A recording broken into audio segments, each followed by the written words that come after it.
लीलाशाह मित्रों, कैसे हैं आप लोग। 242वें एपिसोड में आपका स्वागत करता हूं। 12 फरवरी 1967 सुबह श्री लीलाशाह भवन बांटवा में किया गया प्रवचन। टॉपिक है विषयों में प्रीत होना। हमारी प्रीत विषयों में तब होती है जब हम में अज्ञान प्रकट होता है। जैसे सिप्पी को चांदी, रेगिस्तान में पानी या रस्सी में सांप प्रतीत होता है, परंतु जब सिप्पी, रेगिस्तान व रस्सी का सच्चा ज्ञान हो जाता है तथा समझ आती है कि यह सब झूठ था, तब भ्रम दूर हो जाता है। ऐसे ज्ञानी को संसार का सारा व्यवहार झूठा प्रतीत होने लगता है। इस कारण वह ज्ञानी इस संसार में केवल निमित्त मात्र रहता है। इसलिए वह काम, क्रोध, लोभ, मोह, अहंकार आदि विकारों में नहीं फंसता है, परंतु अज्ञानी इन सब बातों में शीघ्र ही फंस जाता है तथा उन्हें सत्य मानकर व्यवहार करता रहता है। सबका अधिष्ठान आत्मा है। समुद्र में अनेक लहरें उठती हैं तथा फिर उसी में समा जाती हैं। इस प्रकार आपके मन रूपी समुद्र में भी अनेक लहरें उठती हैं तथा फिर शांत होती हैं। शुद्ध ज्ञान व अज्ञान, इन दोनों का आपस में कभी मिलन नहीं हो सकता। अज्ञान के कारण हम विषयों में फंसकर भटक रहे हैं तथा भ्रम व संशय में लीन होकर यह मनुष्य जीवन व्यर्थ बर्बाद कर रहे हैं। अतः सच्चे गुरु की शरण में जाओ, उसके द्वारा ही आपको सच्चा ज्ञान प्राप्त हो सकता है तथा संसार के बंधनों से मुक्त होकर छुटकारा प्राप्त कर सकते हैं। अन्यथा मूर्खों की भांति भटकने से कुछ भी प्राप्त नहीं होगा।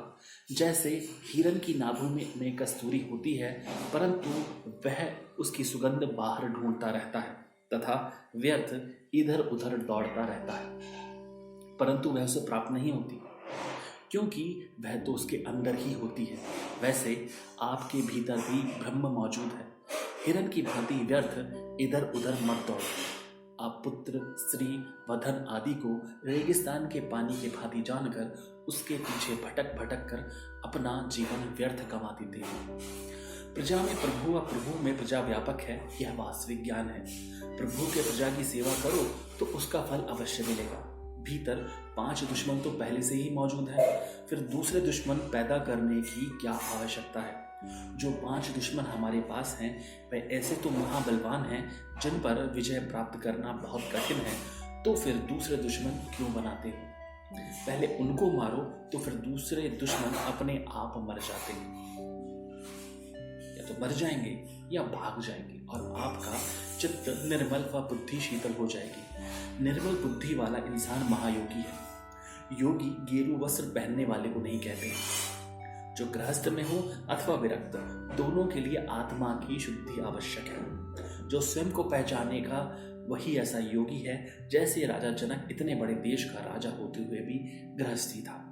फिर क्यों उसे जीवन मुक्त व पूर्ण ज्ञानी कहा जाता है। इसका प्रमुख कारण यह है कि उसे अपने गुरु अष्टावक्र से आत्म उपदेश मिला था तथा वह इतने ऊंचे सिंहासन पर होते हुए भी उस राज्य को गुरु का मानकर स्वयं एक ट्रस्टी की भांति सारा राज्य कारोबार संभालता था। इस कारण उसे उस राज्य में मोह नहीं था। जैसे मुनि बिना किसी मोह के किसी सेठ की कोठी चलाता है, आप भी उसी प्रकार के व्यवहार करो। योग वशिष्ठ में आता है कि कंचन, कामिनी व संतान आदि में मोह के कारण मन में अनेक प्रकार की इच्छाएं होती हैं। यही इच्छाएं मनुष्य को दुखी करती हैं। भोग ही रोग के कारण है।